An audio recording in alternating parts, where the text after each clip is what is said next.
Buenos días, hermanos. ¿Cómo están? Primer semana completa del año, porque la primera semana del año hubo muchos feriados, pudimos descansar, pero esta última que pasó, no sé si a ustedes les pasó, pero a mí tener que trabajar todos los días y no tener ningún feriado, como que un poco se extrañó. Durante este último tiempo, el Señor, estos últimos meses, desde agosto diría, el Señor ha estado haciendo un trabajo en mí, ha estado haciendo un proceso en mí. Me ha hecho reflexionar bastante. Puedo decir que un poco me ha tirado de las orejas del Señor, me ha prendido algunas luces de alerta y me ha dicho, fíjate en esto, fíjate en esto otro.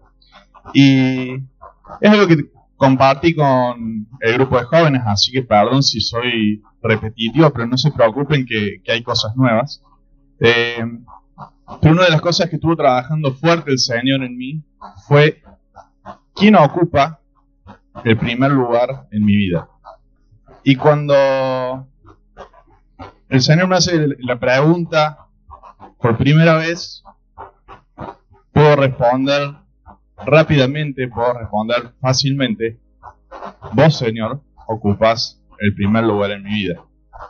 Pero así como escuchábamos hace un par de domingos que el hijo le respondió al padre que iba a obedecer y al final no lo hizo, mi respuesta rápida quizás no era 100% verdadera.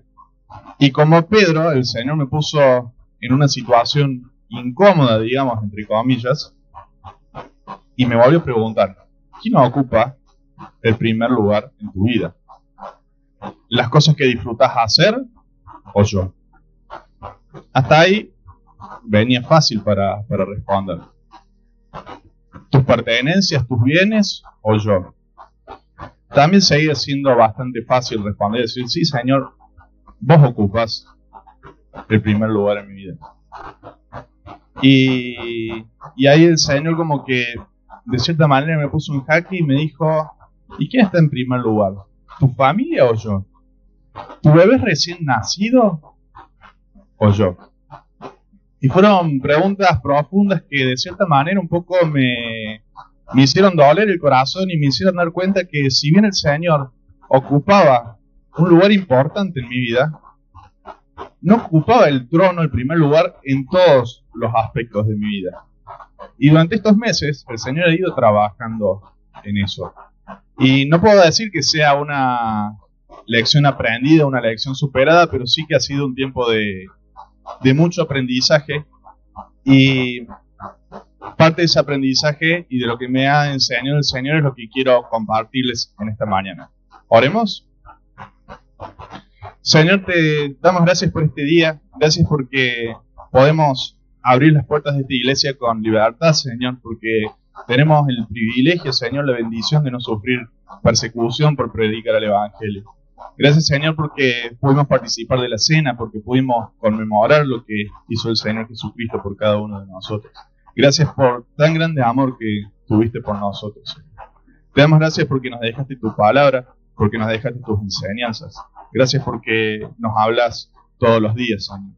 Te pedimos que hables a nuestro corazón. Te pido, Señor, que me utilices, que sea tu palabra, Señor, la que diga aquí arriba, Señor, y que sea de bendición para cada uno de los que estamos aquí. En nombre del Señor Jesús oramos. Amén. 22 de julio de 1962.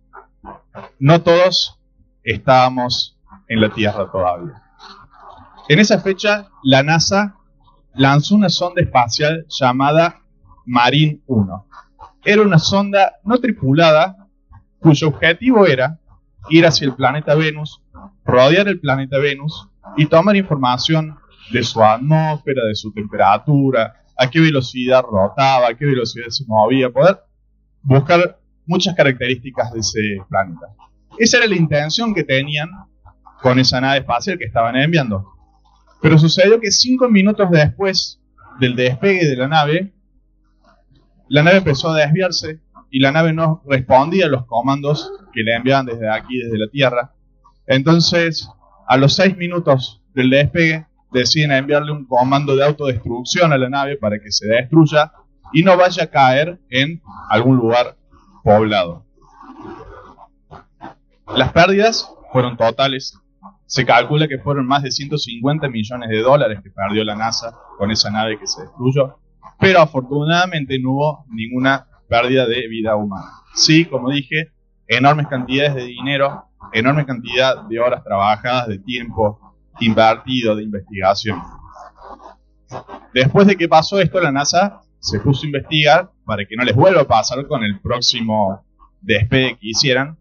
Y estuvieron investigando, y descubrieron que en las guías de navegación, un programador que escribió el código de navegación se omitió poner un solo símbolo. Por un error de tipeo, por la omisión de un solo símbolo, esa nave se desvió y se destruyó. Yo no quisiera estar en los pies de ese programador, ¿no? Seguramente después tuvo unas vacaciones prolongadas, pobre. Vamos a ir un poco más atrás en la historia, pero vamos a ir con una historia un poquito más linda. 28 de septiembre de 1928. Un médico y científico que se llamaba Alexander Fleming se fue de vacaciones por un mes. Él había dejado hecho el cultivo de unas bacterias y las dejó ahí en ese cultivo, y él se fue de vacaciones. Cuando volvió, descubrió que había dejado mal tapados esos cultivos, que no los había almacenado correctamente. Y también descubrió que esas tomas, esas muestras de bacterias se habían enmohecido. Pero dentro de ese cultivo y en ese descuido que tuvo, vio que ese moho había matado a las bacterias que él había cultivado. Nació el moho, murieron las bacterias. Y nuestro amigo Alexander Fleming había descubierto la penicilina, un antibiótico utilizado para curar la neumonía, la meningitis, sífilis, tuberculosis y muchas enfermedades producidas por bacterias. Se puede decir que por este descuido se pudo desarrollar el antibiótico, y que por este descuido se salvó y se sanó a miles de personas en el mundo. Y meditaba y reflexionaba en esto y veía cómo pequeñas acciones, pequeños descuidos, tuvieron enormes repercusiones. En el caso de la sonda espacial, fueron consecuencias tremendas. Porque... Chito ahí molestando. Porque este error de tipeo hizo que fueran pérdidas totales. Un fracaso total de la misión. Hubo que volver a empezar. No vamos a hacer un juicio de valor sobre si el programador era bueno o era malo, porque cualquiera puede tener un error. Cualquiera puede tener un error de tipeo. Pero las consecuencias y la culpa de lo que pasó recayó sobre este pobre programador. Después tenemos a Alexander Fleming, que dejó destapadas las muestras y se enmohecieron. Pero hay algo más que hizo Alexander Fleming. Capaz que si yo era el científico, veía que se habían enmohecido las muestras, agarraba y las tiraba todas a la basura y empezaba de nuevo. Pero lo que hizo Alexander Fleming fue analizar, fue ver, fue observar esas muestras enmohecidas. Y gracias a este pequeño paso adicional que hizo, descubrió la penicilina. ¿A dónde voy con todo esto? Hay muchas acciones, hay muchas cosas que nosotros hacemos en nuestra vida diaria que no dimensionamos las consecuencias que pueden tener. Consecuencias buenas o consecuencias malas. Y pensaba en estas decisiones, en estas acciones, que hay acciones que nosotros hacemos de manera meditada. Hay acciones que para hacerlas nosotros analizamos mucho, pensamos mucho antes de decidir avanzar, antes de decidir hacerlo. Por ejemplo, cambiar un trabajo. Por ejemplo, elegir una carrera universitaria.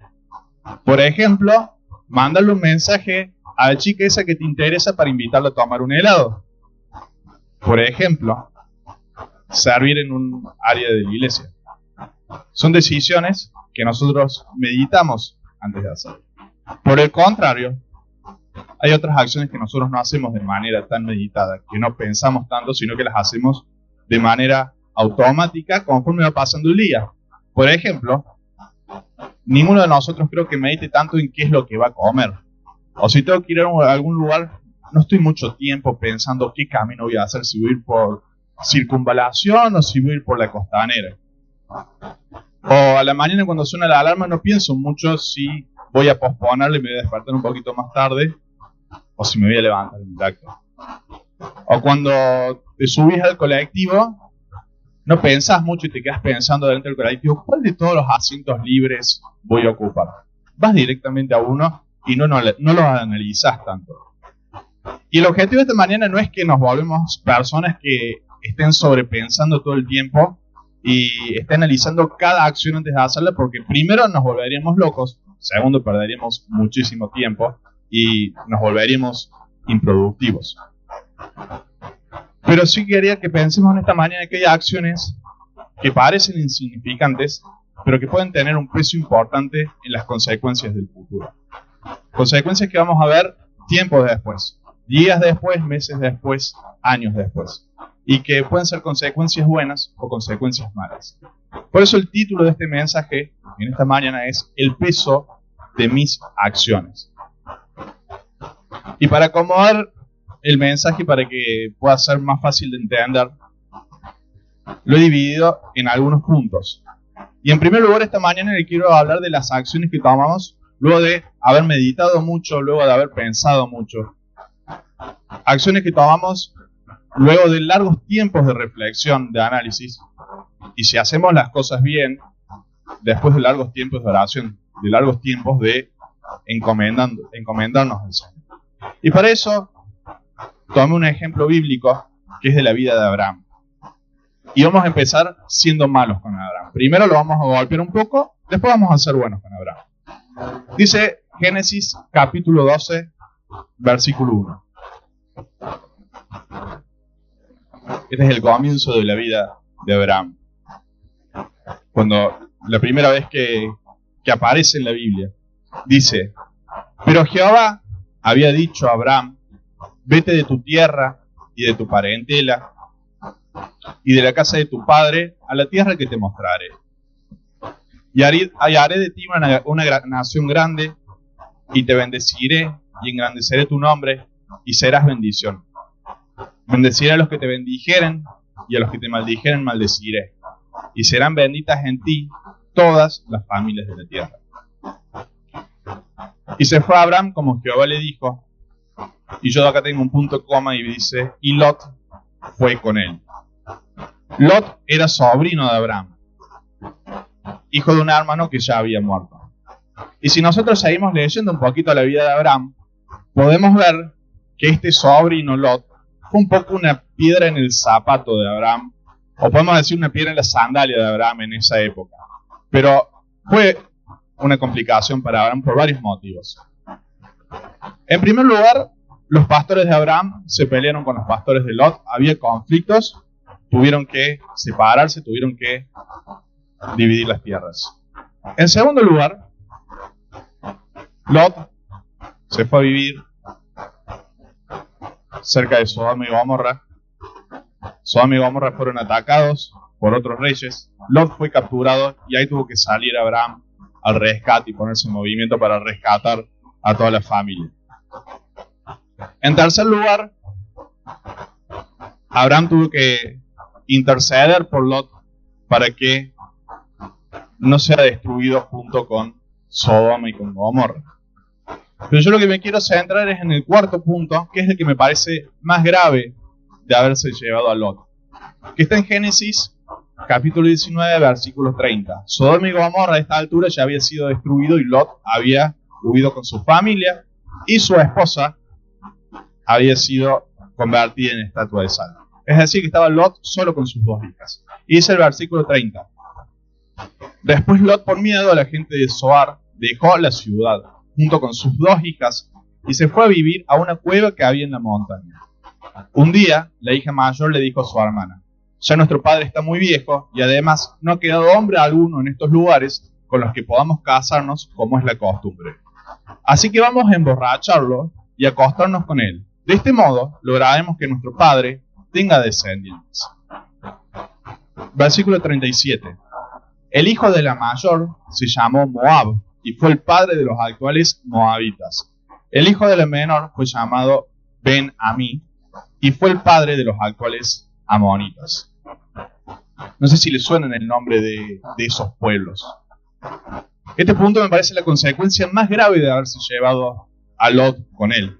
Porque Lot no solamente le trajo complicaciones en la vida diaria de Abraham, sino que Lot y esta descendencia que tuvo con sus hijas fue un problema crónico para el pueblo de Israel, un problema crónico para la descendencia de Abraham. Si nosotros leemos y vamos avanzando, vemos que estos pueblos le trajeron un montón de problemas al pueblo de Israel, no solamente por las guerras, sino porque se contaminaban con los ídolos de todos estos pueblos, eran de tropiezo para Israel. Vamos a seguir siendo malos con Abraham un ratito más, y ya después lo dejamos de atacar. Pasó lo mismo con Agar. Abraham, en lugar de esperar a la promesa de Dios de que iba a tener un hijo, escuchó a su esposa, tuvo un hijo con Agar y nació Ismael. ¿Y con quién tuvo problemas el pueblo de Israel? Con los descendientes de Ismael. Con un problema también crónico para el pueblo de Israel. Entonces, yo pensaba en estas dos decisiones. Llevar a Lot con él, tener un hijo con Agar, no son decisiones que uno toma, se despierta y lo decide así, sino que son decisiones que Abraham pudo meditar, son decisiones que Abraham pudo pensar, son decisiones que Abraham pudo poner en manos de Dios y consultarle a Dios si él estaba de acuerdo, si él bendecía ese plan o si quería que hiciera otra cosa. Con respecto a Lot, no hay muchas dudas porque Dios le dijo que deje su tierra y su parentela. Y en otras traducciones dice su tierra y su familia. Es decir, que Lot no debería haber ido con Abraham.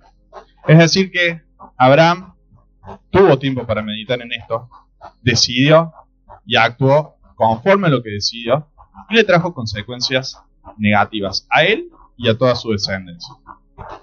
Pero ahora vamos a ser buenos con Abraham. Vamos a dejar de atacarlo y vamos a ver cosas buenas de Abraham, que tiene muchísimas más que las cosas malas que hemos leído.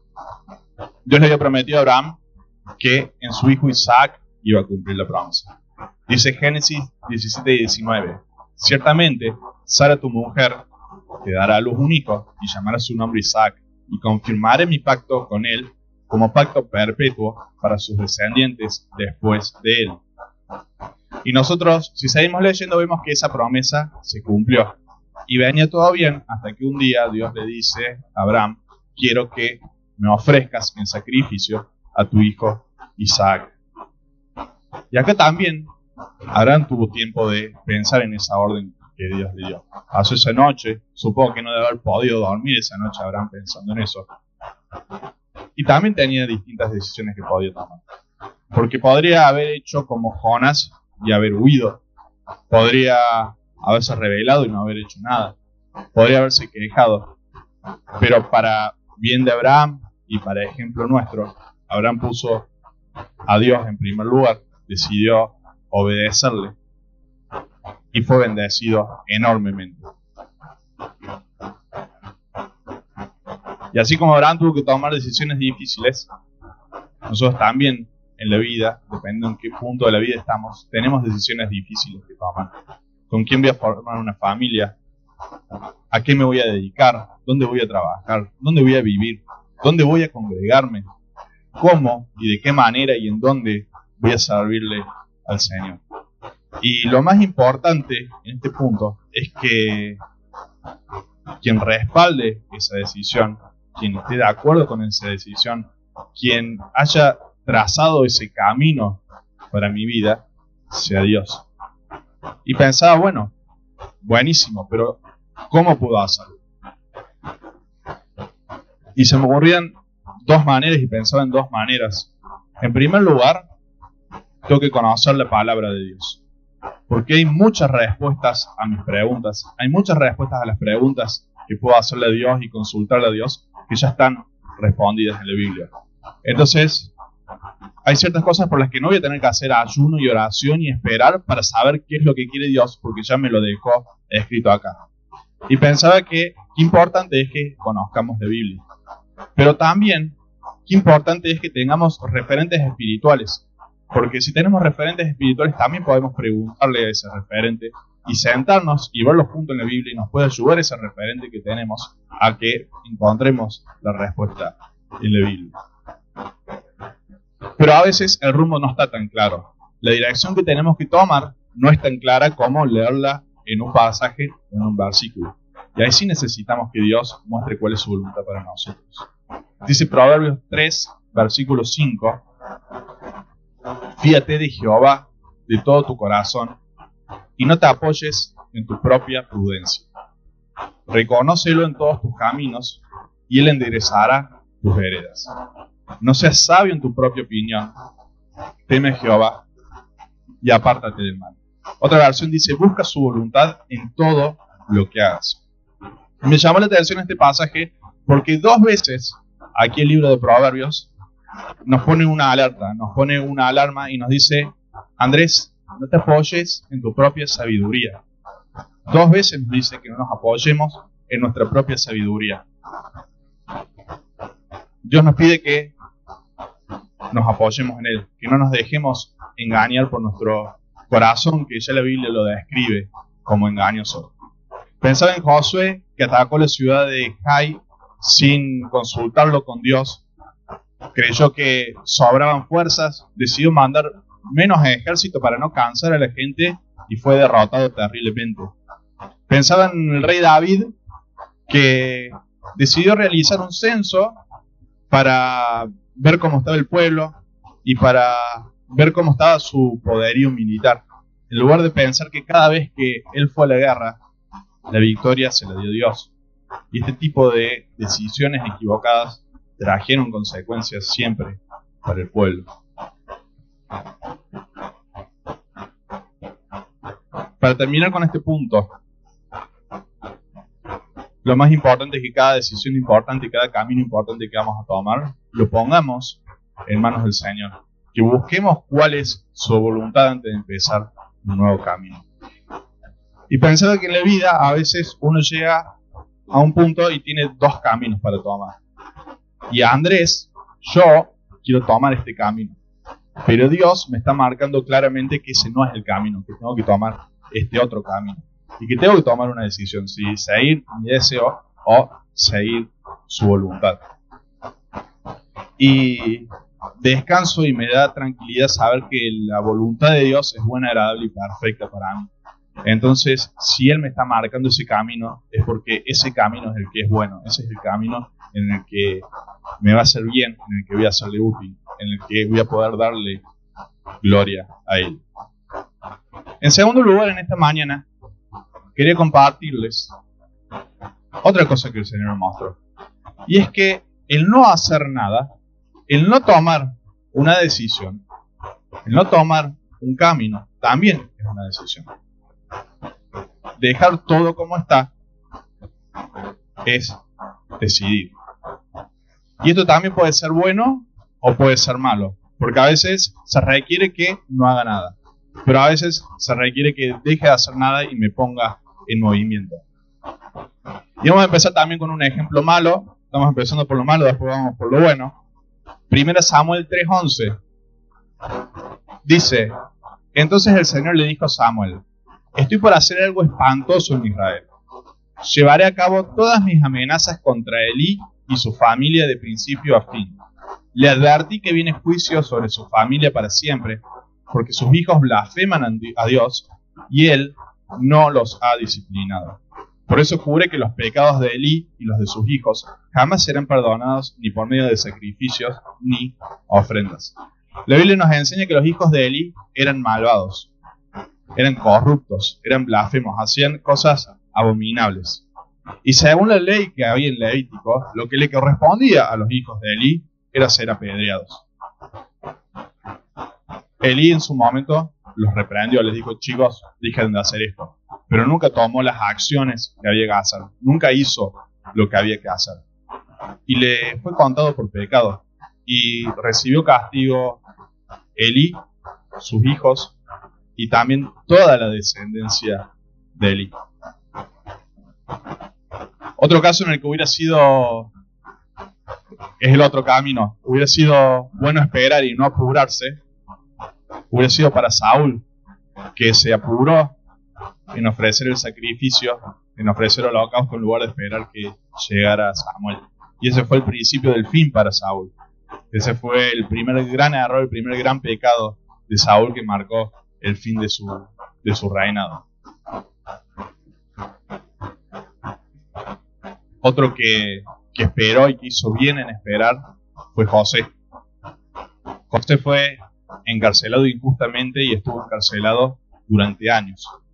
Pero dice la Biblia que Dios estaba con él.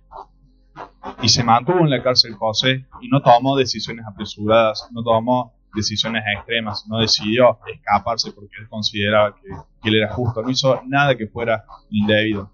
Esperó en Jehová y Jehová lo sacó de la cárcel y lo puso en lo más alto de la casa de Faraón. Y meditaba en mi vida y veía que tenía un poco de todos estos caminos. Momentos en los que no debería haber hecho nada y lo hice. Y momentos en los que debería haber hecho algo y no lo hice.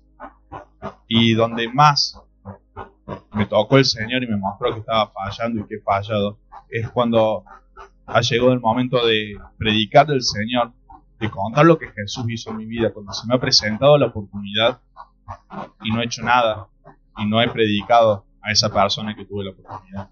Y si me pongo a analizar mi vida, tengo una larga lista de personas las cuales tuve posibilidad de predicarles y no lo hice. Por miedo a la crítica, por escudarme en la timidez, por escudarme en la falta de conocimiento, la falta de experiencia. Pero la Biblia me dice, en 1 Pedro 3:15, más bien honren en su corazón a Cristo como Señor. Estén siempre listos para responder a todo el que les pida explicaciones sobre la esperanza que ustedes tienen. Te encarezco delante de Dios, le dice 2 Timoteo, te encarezco delante de Dios y del Señor Jesucristo, que juzgará a los vivos y a los muertos en su manifestación y en su reino. Que prediques la palabra, que instes a tiempo y fuera de tiempo. Redarguye, reprende, exhorta con toda paciencia y doctrina. Y pensaba, cuando yo tengo la oportunidad de predicarle a alguien, de contarle lo que Jesús hizo en mi vida a una persona, y no lo hago, yo estoy escogiendo un camino, yo estoy decidiendo no hacerlo. Y así como Abraham no sabía que trayendo a Lot iba a traer un montón de consecuencias para su vida y para su descendencia, de la misma manera no puedo saber si esta oportunidad que yo perdí de predicar es la última vez que esta persona iba a escuchar del Evangelio. Yo no sé cuándo esa persona va a morir, o yo no sé cuándo va a volver Cristo. Entonces, aquel Señor me llamó mucho la atención y me dijo, deja de perder oportunidades, porque no sabes qué consecuencias va a tener sobre esa persona. Obviamente que también tiene consecuencias para mí y tengo pérdida de bendiciones, pero nos tiene que doler saber que tenemos gente alrededor que se pierde, que está condenada, y no predicarle y no decirle lo bueno que hizo Jesús con nosotros. En tercer lugar, en esta mañana, quiero hablar de lo que me pareció más difícil por ahí de hacer, o lo que considero que por ahí es un poco más difícil. Y son esas miles de acciones que nosotros realizamos a diario. Esas acciones que no meditamos, que no pensamos, sino que las hacemos por la rutina, que las hacemos, digamos, instintivamente. Acciones que no estamos pensando en las consecuencias que pueden tener. Por ejemplo, como le decía, si me subo al auto para ir a un lugar, no me pongo a meditar y a pensar, voy a ir por Circunvalación o por la Costanera. No, me voy a sentar a orar y esperar una respuesta de Dios. Creo que ninguno de nosotros hace eso.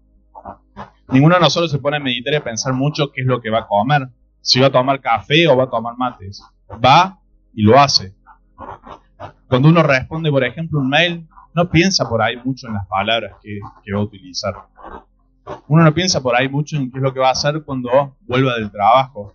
O por ahí, al lado de quién me voy a sentar cuando venga a la iglesia. Y como le decía, me arriesgo a pensar que ustedes tampoco, cuando están por ir en el auto, se ponen a orar y ver cuál es el plan del Señor para el recorrido de ese día. O que cuando llegan a la puerta de la iglesia se ponen a orar para que el Señor les muestre si me tengo que sentar en el tercer o en el cuarto banco. Ninguno de nosotros hace eso. Porque si nosotros hiciéramos eso, perderíamos un montón de tiempo. Seríamos inútiles, porque estaríamos todo el tiempo pensando, todo el tiempo orando, todo el tiempo esperando respuesta del Señor para cada mini acción que hacemos. Y meditaba en el libro de Números, capítulo 20, versículo 1, que dice así: llegaron los hijos de Israel, toda la congregación, al desierto de Sin, en el mes primero, y acampó el pueblo en Cades, y allí murió María, y allí fue sepultada. María era la hermana de Moisés, para poner contexto. Y porque no había agua para la congregación, se juntaron contra Moisés y Aarón, y habló el pueblo contra Moisés diciendo: ojalá hubiéramos muerto cuando perecieron nuestros hermanos delante de Jehová. ¿Por qué hiciste venir a la congregación de Jehová a este desierto para que muramos aquí nosotros y nuestras bestias? ¿Y por qué nos has hecho subir de Egipto para traernos a este mal lugar? No es lugar de sementera, de higueras, de viña, ni de granadas, ni aun de agua para beber. Y se fueron Moisés y Aarón de delante de la congregación a la puerta del tabernáculo de reunión, y se postraron sobre sus rostros, y la gloria de Jehová apareció sobre ellos. Y habló Jehová a Moisés diciendo, versículo 8, toma la vara y reúne a la congregación, tú y Aarón tu hermano, y hablad a la peña a vista de ellos, y ella dará su agua, y le sacarás agua de la peña, y darás de beber a la congregación y a sus bestias. Entonces Moisés tomó la vara de delante de Jehová como él le mandó. Y reunieron Moisés y Aarón a la congregación delante de la peña y les dijo, oíd ahora, rebeldes, ¿hemos de hacer salir aguas de esta peña? Entonces alzó Moisés su mano y golpeó la peña con su vara 2 veces, y salieron muchas aguas, y bebió la congregación y sus bestias. Y Jehová dijo a Moisés y a Aarón, por cuanto no creyeron en mí para santificarme delante de los hijos de Israel, por tanto, no meterán esta congregación en la tierra que les he dado.